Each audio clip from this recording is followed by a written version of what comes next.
अस्सलाम वालेकुम everyone, welcome to my YouTube channel. उम्मीद है कि आप सब खैरियत से होंगे। आज हम एक्सरसाइज 22.1 के रिमेनिंग क्वेश्चन स्टार्ट करेंगे। तो क्वेश्चन नंबर 1 एंड 2 हमने लास्ट वाले लेक्चर में डिस्कस किया था। तो क्वेश्चन नंबर 3 हम जो है वो क्वेश्चन नंबर 3 से स्टार्ट करते हैं। तो क्वेश्चन नंबर 3 क्या है? The mode of transport use by 20 students to attend a language course were noted as given below. Construct group frequency table with percentage frequency. ठीक है, ग्रुप फ्रीक्वेंसी टेबल हमने last में ही बनाया, लेकिन वो किसके लिए बनाया था? डिस्क्रीट डेटा के लिए बनाया था। हमें यहाँ डेटा गिवन है कि जो है वो 20 जो बच्चे हैं वो मतलब कौन सा ट्रांसपोर्ट सिस्टम इस्तेमाल करते हैं लैंग्वेज कोर्स को अटेंड करने के लिए। तो कोई कार से जाता है, कोई बाय वॉक जाता है, कोई बस से जाता है, कोई बाइक से जाता है। तो यहाँ पे हमें जो है ये गिवन है। ठीक है, अब मैं काउंट कर सकती हूँ कितने कार से जाते हैं, कितने बस से जाते हैं, कितने बाय वॉक जाते हैं। ठीक है, जब मैं काउंट कर सकती हूँ और ये होल नंबर में ही होगा, साइड अब डेसिमल में तो नहीं हो सकता। तो 4.5 तो नहीं जाएंगे। तो ये क्या हो गया? डिस्क्रीट डेटा हो गया। सबसे पहले जब डिस्क्रीट डेटा हो गया, डिस्क्रीट डेटा का हमने लास्ट में भी डिस्कस किया था कि किस तरीके से बनता है frequency table, group frequency table. तो अब हम क्या करते हैं, इसका बनाते हैं। सबसे पहले मोड ऑफ ट्रांसपोर्ट लिख लेते हैं। ठीक है, दूसरा हम क्या बनाते हैं कॉलम, दूसरा कॉलम हमारा होता है टेली मार्क्स का। तो दूसरा कॉलम हमारा बन जाएगा टेली मार्क्स का, और थर्ड वाला हमारा बन जाएगा क्या? फ्रीक्वेंसी का। ठीक है, टेली मार्क्स लिख लिया और फिर क्या हो गया? फ्रीक्वेंसी हो गया। अब मोड ऑफ ट्रांसपोर्ट में जो जो हमें गिवन है वो हम एक दफ़ा लिख लेंगे, जैसे आपने लास्ट वाले में किया था। वहाँ पे हम असेंडिंग और डिसेंडिंग में अरेंज कर सकते थे, तो हमने क्या कर दिया था? अरेंज करके फिर लिख लिया था। ठीक है, यहाँ पे हमें ऐसे ही लिख देते हैं, डेटा हमें अरेंज करने की ज़रूरत नहीं है। देख लेते हैं क्या क्या है। एक दफ़ा लिखना है बस। ठीक है, वॉक एक दफ़ा लिख दिया, बाय वॉक, बाइक एक दफ़ा लिख देंगे, बस एक दफ़ा लिख देंगे, कार एक दफ़ा लिख देंगे। बस इसके अलावा कोई और जो है वो मोड ऑफ ट्रांसपोर्ट नहीं है। ठीक है, बस और कार। ठीक है, ये 4 थे, हमने 4 लिख दिए, कोई मिस नहीं हुआ। एक दफ़ा रीचेक कर लिएगा। अब टेली मार्क्स लगाना है। टेली मार्क्स आपको लगाना आता है। वॉक काउंट कर लें कि कितने बच्चे जो है बाय वॉक जा रहे हैं। तो सबसे पहले मैंने काउंट किया, 2 बार था, 2 लाइन लगा दी। उसके बाद 3 है तो 3 मतलब 2 में 3 ऐड करूँगी 5 हो जाएगा। तो 5 में का आपको बताइए क्रॉस करते हैं, और नीचे 2 और है बाय वॉक, तो मैंने 2 और लगा दिए एक्स्ट्रा, यानी टोटल 7 है। तो ये मैंने क्या कर दिया? 7 टेली मार्क्स लगा दिए। With the help of bike जितने जा रहे हैं वो कितने हैं भाई?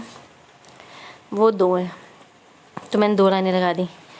बाय बस कितने हैं मेरे पास? 2 ऊपर है और 3 नीचे है, तो ये 5 हो गए। तो 5 में 6 हो गए। ठीक है, तो हमने क्या किया? 5 के लिए इसको क्रॉस कर दिया और एक लाइन एक्स्ट्रा लगा दी, तो क्या हो गया? 6 हो गया। बाय कार देख लेते हैं।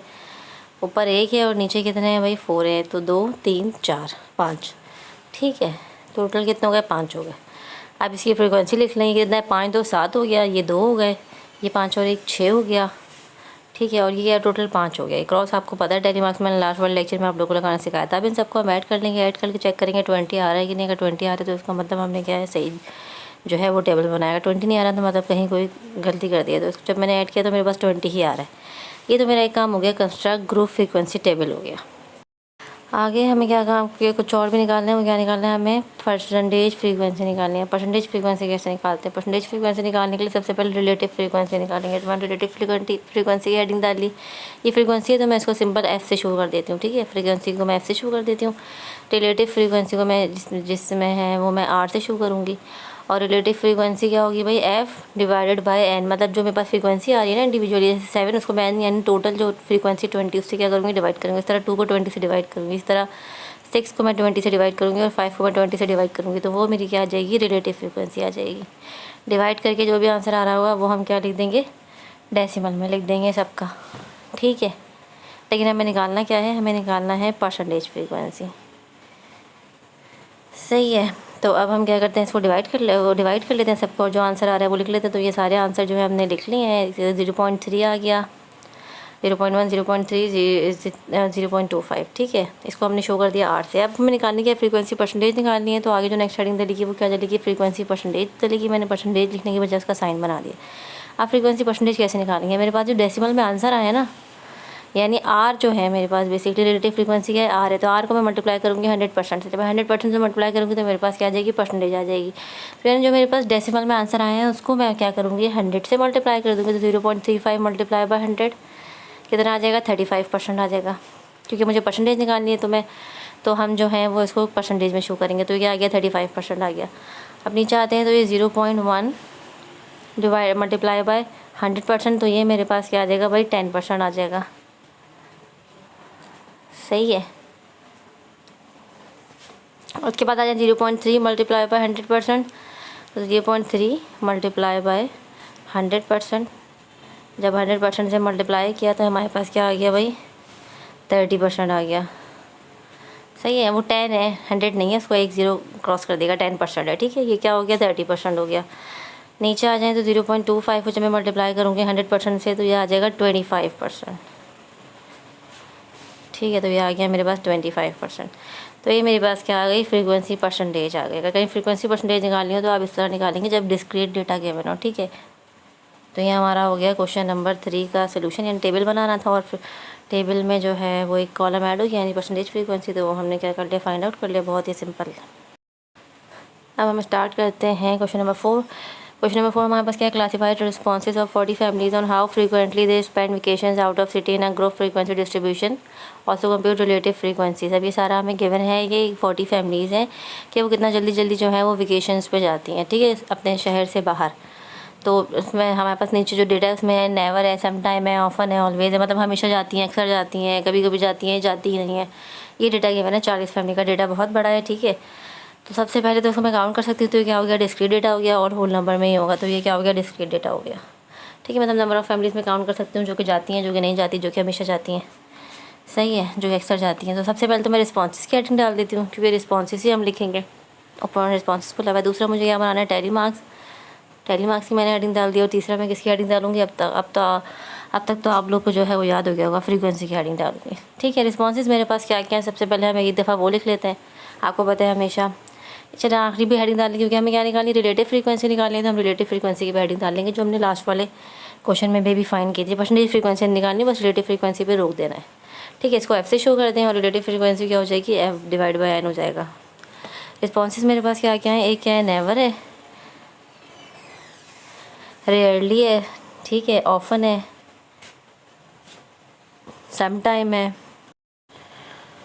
ठीक है, सम टाइम है, और है ऑलवेज, ऑलवेज भी है। ठीक है, इसके अलावा कोई नया नहीं है। तो ये 5 थे, तो हमने 5 रिस्पॉन्सेस थे, तो हमने 5 क्या कर लिए, यहाँ पे लिख लिया। अब हमें टैली मार्क्स लगाने हैं, हमें देखना है कौन सा कितनी दफ़ा है। थोड़ा बड़ा डेटा है तो ध्यान से लगाइएगा। सबसे पहले देख लें कि नेवर जो है हमारे पास कितनी दफ़ा है। सबसे पहले मैंने ऊपर देखा इधर, तो ये क्या है,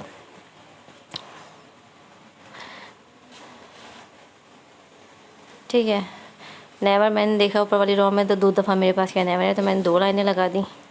सेकंड रो में मेरे पास क्या है, 2 दफ़ा नेवर है, तो 2 लाइनें मैंने और लगा दी, इसमें ऐड कर दिया, 4 हो गए। 5वें के लिए आपको पता है हम क्या करेंगे, इन चारों के ऊपर क्रॉस करेंगे, तो 5वां मेरे पास इधर आ गया। ये क्या है, 5वां है, छठा है, 7, मतलब 5, 6, 7, और नीचे आ जाएँ तो एक और नेवर है, तो 8 हो जाएगा।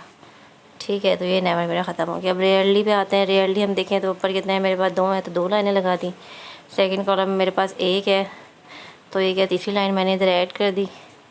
थर्ड वाले में अगर मैं आऊँगी तो थर्ड वाले में नहीं है। ठीक है, फोर्थ वाले में मेरे पास है 1 और 2, 2 लाइनें, मतलब 1, 4 और 5 को क्रॉस कर दिया। नीचे आ जाएँ तो नीचे कुछ भी रेयरली नहीं है और इधर भी कोई रेयरली नहीं है। ठीक है, तो ये मेरे पास क्या हो गया, 5 हो गया रेयरली। सही है, अब हम आ जाते हैं ऑफन पे। तो ऑफन मेरे पास क्या, ऊपर 1 है, सेकंड लाइन में नहीं है, थर्ड वाले में रो में हमारे पास 2 हो गए। अच्छा, फोर्थ वाले में जो है 2 हैं, तो एक 4 लगा और 5 क्या कर दिया, क्रॉस कर दिया। सही, एक और आ गया, तो ये क्या हो गया, 6, 7, 8, 3 हो गए। ठीक है, सारे साउथ काउंट कर लिया। बाकी समटाइम्स पे आ जाएँ, समटाइम्स पे आ जाएँ तो एक है ऊपर, एक लाइन लगा दी, यहाँ पे 1, 2, 3। ठीक है, तो एक में 3 ऐड कर दिए, तो कितने हो गए, 4 हो गए। नीचे वाली लाइन पे आए तो 1, 2, 3, दोबारा 3 आ गए, तो 5 के लिए क्रॉस किया और 6, 7 कर दिया, और 3 जो है वो बाकी जो है वो ऐड कर दिया। ठीक है, तो ये हमारे पास क्या हो गया, 10 हो गए। तो हमने क्या किया, 5 अलग बनाया और 5 अलग बना दिया। अब हम आ जाते हैं किस पे, ऑलवेज पे। तो ऑलवेज देखते हैं कितने हैं। ऑलवेज हमारे पास ऊपर वाली लाइन में 1 है, सही है, फिर 2 है, ठीक है, फिर थर्ड फोर्थ लगा दिया। उसके बाद आ जाओ तो 5, 6, तो 5 क्रॉस 6 आ गया। उसके बाद आ जाएँ तो 7, 8, 7 और 8, ठीक है, 7 और 8 लगा दिया, और ये 9 आ गया, तो 9 की एक और लाइन लगा दी। सही है, ये 9 थी, तो 9 हमने टैली मार्क्स लगा दिया। अब उसको काउंट कर लेते हैं। तो ये मेरे पास क्या होगा, 8 हो गए, ये मेरे पास 5 हो गए, ये फिर मेरे पास 8 हो गए। ठीक है। ये समटाइम्स मेरे पास 10 हो गए, 5 और 5, और ये मेरे पास क्या हो गया 9 हो गए, 5 है और 4 है, तो ये क्या हो गया 9 हो गया। इन सबको ऐड करके देख लें 40 आ रहा है कि नहीं। अगर 40 आ रहा है इसका मतलब हमने डेटा सही बनाया है, यहाँ तक हमारा तो काम सही है। ठीक है, तो इन सबको ऐड कर लें, 13 हो जाएगा, 21, 31 और 9 40, तो ये 40 हो रहा है पूरा। तो मैंने क्या किया 40 लिख दिया। यहाँ पे समझ आ गया मेरे पास 40 आ गया। रिलेटिव फ्रीक्वेंसी हमें निकालना आता है कि वो क्या होता है, उसको हम आर से क्या करते हैं रिप्रेजेंट करते हैं, और वो क्या होता है डिवाइड बाय एन, यानी जो इंडिविजुअल फ्रीक्वेंसी है हम उसको डिवाइड कर देंगे टोटल जो सम आए उसका फ्रीक्वेंसी का उससे। तो हमें बस क्या आ जाएगी रिलेटिव फ्रीक्वेंसी आ जाएगी। तो 8 divide by 40, 5 divide by 40, 8 divide by 40, 10 divide by 40, 10 divide by 40 लिखें, 10 डिवाइड बाई 40 और फिर 9 डिवाइड बाई 40। सही है। अब सबको जो है हम इक्वल टू की उस तरफ डिवाइड करके डेसिमल में हमारे पास आंसर आएंगे, वो हम लिख देंगे, तो वो हमारी क्या हो जाएगी रिलेटिव फ्रीक्वेंसी हो जाएगी। तो 8 डिवाइड बाई 40 जो है वो हमारे पास आ रहा है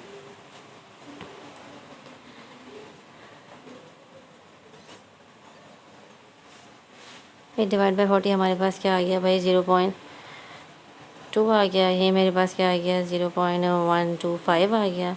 फिर 8 डिवाइड बाई 40 0.2 आ जाएगा मेरे पास। फिर 10 डिवाइड बाई 40 हमारे पास क्या आ जाएगा 0.25 आ गया। फिर 9 डिवाइड बाई 40 हमारे पास क्या आ जाएगा। आप कैलकुलेटर के ज़रूर डायरेक्ट कर लीजिएगा, ठीक है, वहाँ डिवाइड करके भी देख लेगा, इतना मुश्किल नहीं है। तो ये मेरे पास क्या आ गया रिलेटिव फ्रीक्वेंसी हो गई। और ये मेरा क्या हो गया क्वेश्चन नंबर 4 का सोल्यूशन हो गया। क्वेश्चन ध्यान से पढ़िएगा, इसमें क्या क्या पूछा हुआ है उतनी चीज़ें निकालिएगा, कुछ एक्स्ट्रा काम करने की ज़रूरत नहीं है, ना कुछ छोड़ने की ज़रूरत है।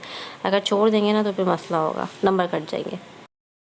अब हम आते हैं क्वेश्चन नंबर 5 पे। तो क्वेश्चन नंबर 5 है organise the colour of caps of perfect of various schools in frequency tables. Frequency table बनाना है और कलर ऑफ कैप जो परफेक्ट है डिफरेंट स्कूल्स के लिए उसको क्या करना है, उसका टेबल हमें जनरेट करना है। तो कलर कौन कौन से गिवन है सबसे पहले वो देख लें, क्योंकि हम कलर को काउंट कर सकते हैं, जाहिर है इतने मतलब इतनी ये कलर इस स्कूल के लिए, ये स्कूल के लिए, ठीक है, काउंट हो सकता है। सबसे पहले तो डिस्क्रीट डेटा है, सबसे पहले ये चीज़ हम देख लेंगे।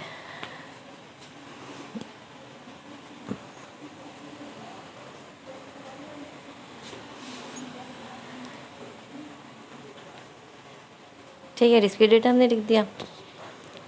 उसके बाद हम कलर, सबसे पहले हेडिंग डाल देंगे कलर की, कलर्स ऑफ कैप। उसके बाद टैली मार्क्स आता है। उसके बाद हमारे पास क्या आती है फ्रीक्वेंसी आती है। कलर ऑफ कैप्स जो है वो सिंगल दफ़ा लिख लें सब। एक ब्लैक है, एक ब्लू है, एक ब्राउन है, एक ग्रीन है और एक रेड है। ठीक है, लिख लें लाइन से ब्लैक, ब्लू, ब्राउन, और क्या है ग्रीन और रेड। ठीक है, एक क्या रह गया रेड रह गया, तो रेड रख लें। अब हमें क्या लगाना, टैली मार्क्स लगाना है, तो टैली मार्क्स लगाएंगे। टोटल क्या हमें काउंट कर लिया हमने, क्या 20 है, तो हमारे पास ऐड करके फ्रीक्वेंसी 20 आनी चाहिए। ऊपर गिवन नहीं है टेबल में, क्वेश्चन में कि कितनी जो है वो फ्रीक्वेंसी है। तो अब टैली मार्क्स लगाते हैं। ठीक है, सबसे पहले ब्लैक का देख लें, तो 1 2 3 4 5, टोटल 5 है, तो 1 2 3 4 और क्रॉस 5 हो गया। अच्छा, ब्लू पे आ जाएं, तो ब्लू मेरे पास कितने हैं 1 2 3 4 ब्लू हैं, 1 2 3 4। ठीक है, ब्राउन पे आ जाएं, तो 1 2 3 हमारे पास क्या है ब्राउन है, तो 1 2 3। ग्रीन पर आ जाएं, तो ग्रीन है हमारे पास 1 2 3 4, 1 2 3 4 ग्रीन है। ठीक है, रेड पर आ जाएं, तो रेड हमारे पास हैं नीचे हैं खाली 1 2 3 4, तो 4 रेड है। ठीक है, अब इनकी क्या फ्रीक्वेंसी लिख लें, तो ये क्या हो गई 5 हो गई, 4 हो गई, उसके बाद 3 है, फिर 4 है और रेड फिर भी 4 है। इसको ऐड करके देख लें 20 आ रहा है कि नहीं, क्योंकि टेबल में हमें 20 जो है वो डेटा गिवन है। ठीक है, 20 कलर्स गिवन है, तो अब चेक करने के 20 है कि, तो जब हमने सबको सम किया तो ये हमारे पास क्या है 20 आ रहा है। इसका मतलब हमने सही टेबल बनाया है। तो ये हमारा क्या हो गया क्वेश्चन नंबर 5 का सोल्यूशन हो गया, जिसमें हमें खाली फ्रीक्वेंसी टेबल निकालना था। कुछ भी एक्स्ट्रा चीज़ निकालने के लिए उन्होंने नहीं बोला, जितना उन्होंने बोला था उतना ही हमने क्या कर लिया फाइंड आउट कर लिया।